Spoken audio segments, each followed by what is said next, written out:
今日2026年7月18日，本人喺7月22號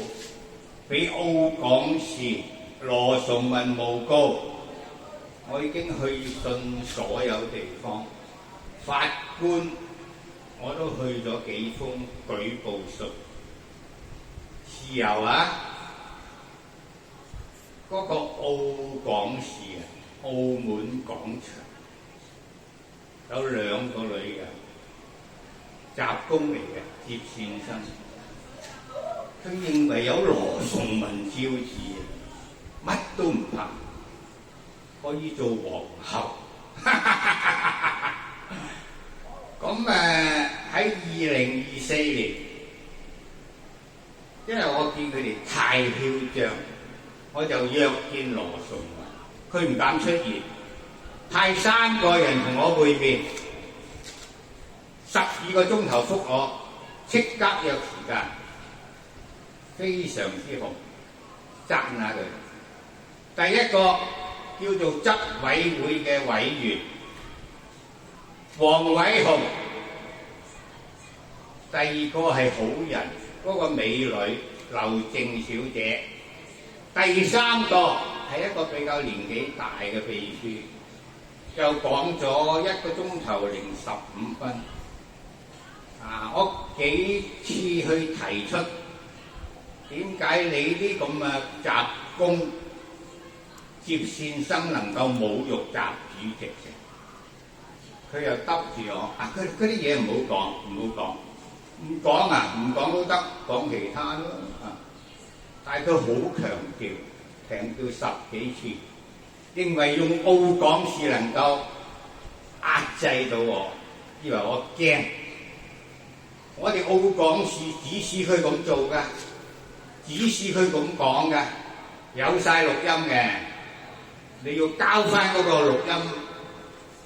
帶出嚟，亦有視像。又講另一樣嘢啦，7月22號，今個月佢誣告我上法院啦，我等咗年幾啦，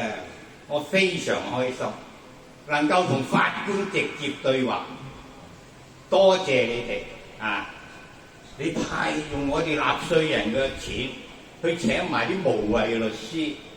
尤其是佢第一次俾我告到上中級法院嗰個廖東雲侮辱習主席，佢請嗰個叫做蕭義聰，俾開法庭教育不堪，你可以問法官。咁我等待嗰22號咧，我非常開心啦。你22號有10幾20個證人㗎，希望你哋出庭啊。第1個已經辭咗職嘅劉寶善，第2個廖東允，第3個黃秀英，其他有梁安琪等等。希望你哋唔好驚出席，等法官問你哋是不是假證人。好似上次工聯會派出8個假證人，俾法官問到口啞啞，佢話高天賜違法，喺立法會提出要加可觀嘅人工。而家我出示羅崇文膽敢侮辱習主席，大家睇下，這個就係羅崇文叫呢個嘅大陸保安員就明知習主席本第1冊嘅重要書籍耍手擰頭，佢仲話唔知係邊個，係羅崇文同黃偉雄教嘅。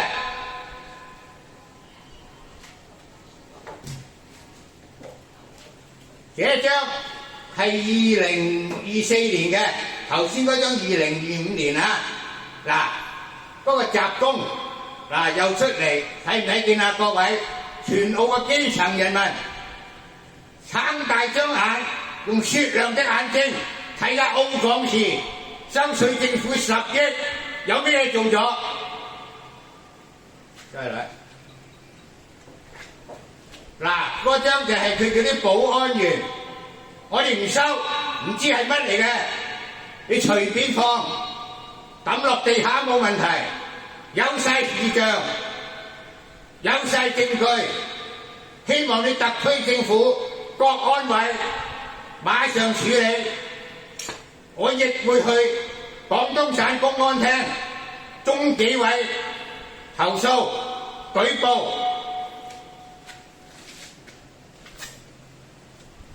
工聯會嗰個問題呢，我向我個老友張永春主席已經投訴咗大概個幾月㗎啦，應該有答覆㗎啦。過2日我再去追討。工聯會街坊總會喺1989年6·4事件，居然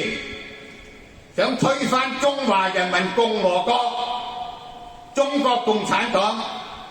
支持嗰啲暴徒學生，有證有據，多謝各位。